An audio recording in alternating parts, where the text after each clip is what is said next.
Hi everyone, I'm Dr.Animaction.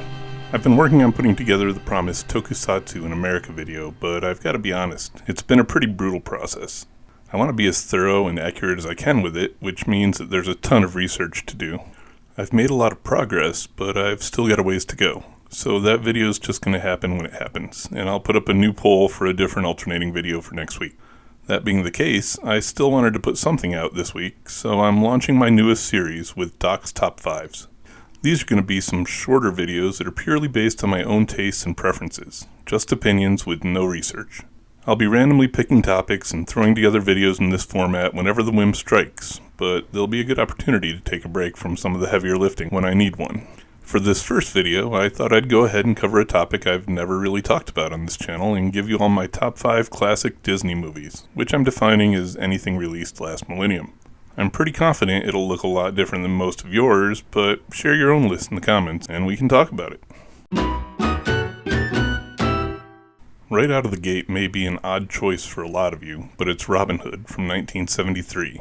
This one makes my list for a few reasons, first of which is because the Robin Hood legend is one of my favorite classic hero stories. I've enjoyed most of the variations I've seen on it over the years, and think that the primary themes of the story are pretty timeless. I also have a lot of nostalgia going on for this particular version, which is odd because I don't actually remember seeing it as a kid. Instead, I have vague impressions and some clear mental images of what may have been the illustrated storybook version of the film. Whatever the cause and whatever the source, they impart a feeling for the film that makes it a favorite, like a warm, comforting blanket that you know isn't quite as soft or as thick as some of the others in the closet, but just feels right. Is that weird? Maybe, but it's my list, so Robin Hood gets the number 5 spot, with or without well-reasoned justification. Number 4, and as you'll see in a few seconds, number 3 as well, barely made my arbitrary year 2000 cutoff, but it's 1997's Hercules.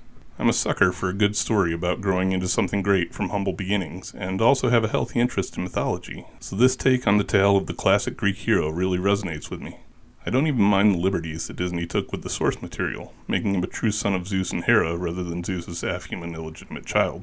The way they nerfed his power still allowed him to fit that role without bringing adultery and some other uncomfortable topics from the original story into a kid's movie. Besides that, though, James Woods' Hades was a great villain and such a fun portrayal of the character, and Meg was an awesome deconstruction of the damsel in distress. Throw in Danny DeVito's Phil and the perfect sidekick in Pegasus, and you get one that earns my 4th place. Following immediately after number 4 is conveniently the movie that followed immediately after Hercules, with 1998's Mulan. Remember what I said about greatness from humble beginnings? This one did that even better than Hercules did. Not only that, but discovering your true purpose and your own path instead of the one that's laid out for you are concepts that speak directly to my soul. Couple that with the fact that the story's set in one of my favorite historical eras and geographies, and you're off to a good start in my book. I also love the fact that it's based on the true story of a real-life person, or at least a folk legend that may have been about a real-life person. I guess in those two respects, it kind of makes Mulan a combination of ideas from both my 4th and 5th place choices. But even if that's the case, though, I like most of the mechanics of this as a movie a little bit better than those. The hero in this one's much more grounded and human to me than the others, and Ming-Na Wen did a perfect job with the character. I'll admit, I don't like Eddie Murphy's Mushu quite as much as Phil when it comes to sidekicks, but I blame the Shrek movies for that.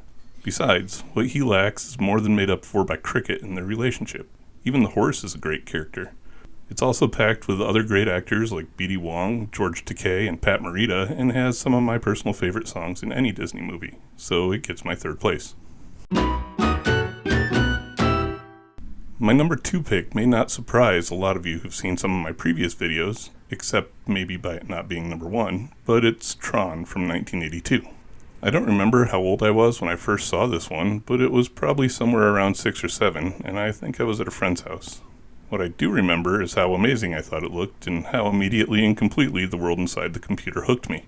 I had a couple of Micromen figures that I'd inherited from older brothers, and thought that the characters in the film looked like those figures come to life. Then there was the fact that my own experience with video games at the time consisted of my family's Atari 2600, which I was pretty enamored with, and which fueled my imagination for the events of the game grid even more. In fact, I think we had the discs of Tron game for the system before I ever saw the movie, so I'm sure that was a contributing factor. The movie, though, gets credit for inspiring so many of my interests that persist to this day, like technology, computers, and gaming, not to mention my love of that high-contrast neon-on-black design aesthetic. I know that plenty of people out there find this movie to be intolerably boring, including my own wife and children, but I can honestly say I've never found myself bored by it. I've even watched it a couple of times over the last several years and still find the story engaging and the visuals captivating. So this one may not be everyone's cup of tea, but it's definitely mine. Before I reveal number 1, I have a couple that came really close to making the list that I just wanted to give honorable mentions to. Specifically, those are The Jungle Book, Peter Pan, and The Black Cauldron. I won't go into any detail, just kind of wanted to put them on the list. My number 1 is probably a movie that most of you would never have guessed. Even my wife couldn't guess, though as she watches this, I imagine she'll say, "Oh, of course, why didn't I remember that?" Probably because it's not one most people even think of as a Disney movie. It's the oldest film on this list, 1951's Alice in Wonderland.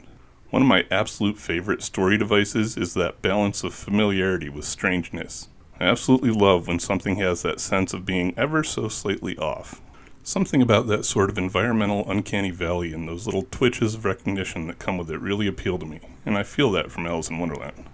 Not only that, but I'm also a fan of normalized abnormality, which is how I describe those settings that portray a world that makes absolutely no sense to the observer, but it's perfectly normal to the characters within it and in the context of the fiction. Those are really the best ways I can explain why this movie gets my number 1 spot. It's probably not even the movie itself that earns the spot, but rather its place in the wider world of Alice in Wonderland adaptations. It probably also helps that the Cheshire Cat and the Mad Hatter are 2 of my favorite fictional characters of all time. Plus, thanks to its status in the public domain, it's even a setting I'm using in some of my own books that I'm working on. I consider Lewis Carroll's Bizarre World to be one of the greatest creations in all of fiction, and this movie gets the top spot as a pretty great representation of that. But there you go, just a quick rundown of my top 5 classic Disney movies. Remember that these are my personal choices, so I'm not trying to convince anyone to make them theirs. I would love to know what yours are though, so be sure to share them. Also, make sure to like and subscribe if you liked this list and the format, as I can see myself doing a lot of these. Thanks for watching, everyone. Stay tuned and stay tuned, as in cartoons. Later.